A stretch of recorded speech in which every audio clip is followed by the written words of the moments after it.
That day we suffered loss we could not fathom and witnessed heroism we will never forget. Today and always, Americans are united in grief for those who lost their lives and for their families, and gratitude for the heroes of the day. May their memories always be a blessing.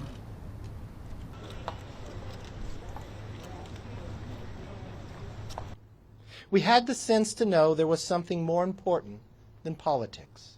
We stood together, united, proud to be Americans.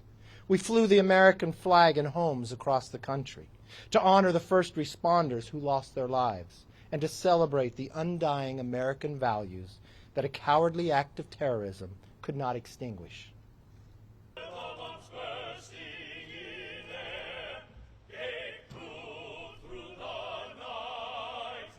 When routine flights became deadly weapons, ordinary passengers used their final moments to save more innocent lives, and quite likely, this Capitol.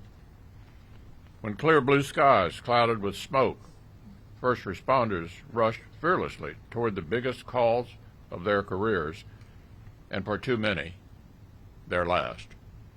As families grieved and cities mourned, citizen volunteers piled up prayers, donations, and patriotism into mountains of goodwill, even higher than the piles of rubble.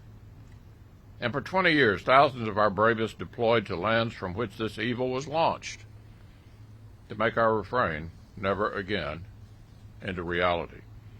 And heroism of that day, we better understand that freedom. We remember the legions of firefighters and cops and union workers from the building trades and rescue workers who worked the pile only to become sick years later. Far too many of them ultimately passing from their illnesses.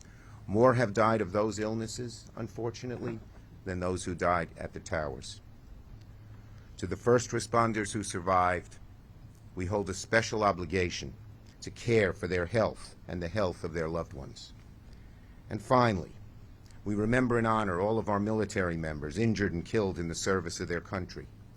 As our troops make their return home from abroad, let us commit to always care for them too, to care for their families, to never, ever lose sight of the sacrifice they made.